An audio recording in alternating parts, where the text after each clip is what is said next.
অসমীয়াৰ শৌৰ্যবীৰ্যৰ প্ৰতীক মহাবীৰ লাচিত বৰফুকন।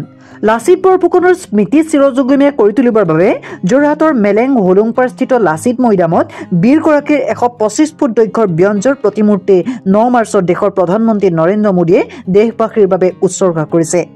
উত্তৰ প্ৰদেশৰ গাজিয়াবাদৰ ৰাম সুতাৰ ষ্টুডিঅ' দেশৰ প্ৰখ্যাত ভাস্কৰ্য শিল্পী ৰাম ভাঞ্জি সুতাৰে লাচিত বৰফুকনৰ বৃহৎ প্ৰতিমূৰ্তিটো নিৰ্মাণ কৰিলে। উল্লেখযোগ্য যে ১৭৫ কোটি টকা ব্যয় সাপেক্ষে এই প্ৰতিমূৰ্তি নিৰ্মাণ কৰা হৈছে, যিটো হ'ব মহান বীৰ লাচিত বৰফুকনৰ প্ৰতি অসমবাসীৰ গৌৰৱময় শ্ৰদ্ধাঞ্জলি, যিগৰাকী বীৰ পুৰুষৰ বীৰত্বৰ বাবে অসম তথা অসমীয়া মোগলৰ পৰা ৰক্ষা পৰিছিল। উল্লেখযোগ্য যে লাচিত বৰফুকনৰ ১২৫ ফুট ব্ৰঞ্জৰ প্ৰতিমূৰ্তিৰ উপৰিও বৰ্ষীয়ান ভাস্কৰ্য শিল্পী ৰাম ভাঞ্জি সুতাৰৰ হাতৰ পৰশত বিশ্বৰ আটাইতকৈ ওখ ঐক্যমূৰ্তি অৰ্থাৎ চৰ্দাৰ বল্লভভাই পেটেলৰ প্ৰতিমূৰ্তিৰ ডিজাইন প্ৰাণ পাই উঠিছিল।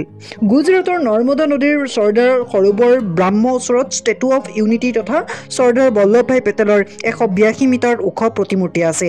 এগৰাকী প্ৰখ্যাত ভাস্কৰ্য শিল্পীয়ে সংসদ কমপ্লেক্সৰ ভিতৰত মহাত্মা গান্ধীৰ প্ৰতিমূৰ্তিকে ধৰি সমগ্ৰ বিশ্বতে নিজৰ কেৰিয়াৰত ৫০টাতকৈ অধিক ভাস্কৰ্যৰ ডিজাইন কৰিছে।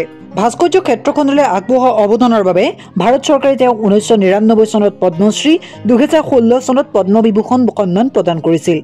২০২২ বৰ্ষত ভাৰতৰ তদানীন্তন ৰাষ্ট্ৰপতি ৰামনাথ কোবিন্দে ভাৰ্চুৱেলি লাচিত মৈদামৰ স্মাৰক আৰু সাংস্কৃতিক প্ৰকল্প স্থাপন কৰাৰ কামৰ আধাৰশিলা স্থাপন কৰিছিল। উক্ত প্ৰকল্পৰ বাবে ৪৯ বিঘা ২.১৭ লেচা মাটি অধিগ্ৰহণ কৰা হৈছিল। উক্ত প্ৰকল্পত লাচিত বৰফুকনৰ ১২৫ ফুট দৈৰ্ঘ্যৰ প্ৰকল্প লগতে ভিজুৱেল ছিষ্টেম, ৱাটাৰ ফাউণ্ডেশ্যন আৰু আৱাসিক ব্লককে ধৰি বহু আন্তঃগাঁথনিৰ কাম সন্নিৱিষ্ট হৈ আছে।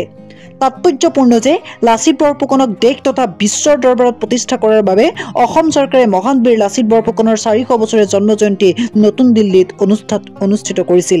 লাচিত বৰফুকন আছিল অটল, অদম্য আৰু সাহসৰ প্ৰতীক। আমি আজি কৈ ভাল পাওঁ লাচিতৰ দেশৰ বুলি।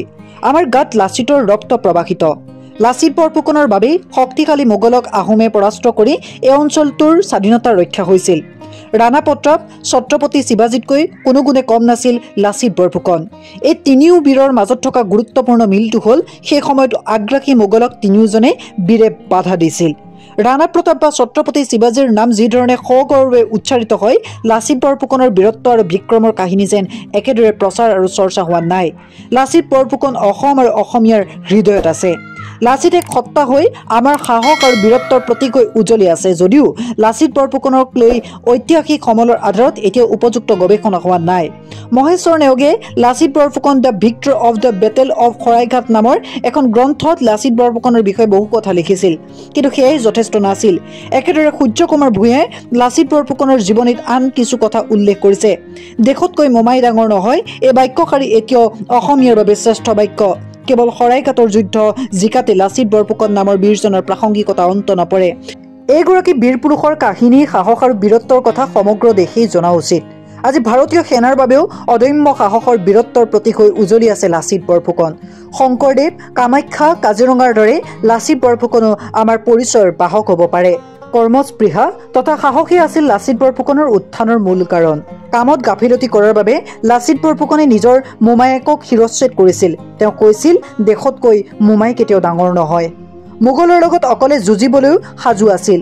লাচিত বৰফুকনৰ ত্যাগক সন্মান জনাই ১৯৯৯ চনৰ পৰা নেশ্যনেল ডিফেন্স একাডেমীয়ে একাডেমীৰ শ্ৰেষ্ঠ কেডেটক লাচিত বৰফুকন গ'ল্ড মেডেলেৰে সন্মানিত কৰি আহিছে। বেমাৰী দেহাৰেই লাচিত বৰফুকনে শৰাইঘাট যুদ্ধত মোগল সেনাবাহিনীৰ সৈতে যুঁজ দিছিল। শৰাইঘাটৰ যুদ্ধৰ সময়ত হোৱা অতিপাত জ্বৰেই পিছলৈ লাচিত বৰফুকনৰ প্ৰাণ কাঢ়িছিল। সমাধিস্থল হোলোংপাৰ পূৰ্বতে তেনেই অপৰিচিত আছিল, কিন্তু লাচিতৰ মূৰ্তি প্ৰতিষ্ঠাৰ এই প্ৰকল্পই সমগ্ৰ অঞ্চলটোলৈ ব্যাপক সম্ভাৱনা কঢ়িয়াই আনিছে। আমি নিশ্চিত যে অসম, অৰুণাচলৰ বহু লোক ইয়ালৈ আহিব। দক্ষিণ পূব এছিয়াত বৃহৎ সংখ্যক টাই জনগোষ্ঠীৰ লোক আছে। ভালকৈ প্ৰচাৰ চলালে তাৰ পৰা পৰ্যটক আহিব। অঞ্চলটো ক্ৰমান্বয়ে সাংস্কৃতিকভাৱে পৰ্যটনৰ সমল হৈ পৰিব। ঐতিহ্যমণ্ডিত আহোম সভ্যতাৰ গৌৰৱোজ্জ্বল ইতিহাস এনেদৰে সংৰক্ষণ জাতিটোৰ বাবে এটা বৃহৎ খবৰ। এই প্ৰকল্পটো এতিয়া পৰ্যটনৰ কেন্দ্ৰস্থল হ'বলৈ গৈ আছে। ৰাম ভাঞ্জি সুতাৰ, যাৰ বয়স ৯৯ বছৰ, শতকলৈ মাত্ৰ এটা বছৰ বাকী, এই মুহূৰ্তত প্ৰত্যেকগৰাকী গৌৰৱময় অসমীয়াই তেখেতক সন্মান জনোৱাটো উচিত। আজি ভিডিঅ'টো ইমানেই যদিহে আপোনালোকে ভিডিঅ'টো চাই ভাল পালে আশা কৰিছোঁ আপোনালোকে ভাল পালে যদিহে ভিডিঅ'টো চাই ভাল পালে তেনেহ'লে লাইক কৰিব কমেণ্ট কৰিব শ্বেয়াৰ কৰিব লগতে এনে ধৰণৰ ভিডিঅ'ৰ বাবে চেনেলটো ছাবস্ক্ৰাইব কৰি থ'ব ধন্যবাদ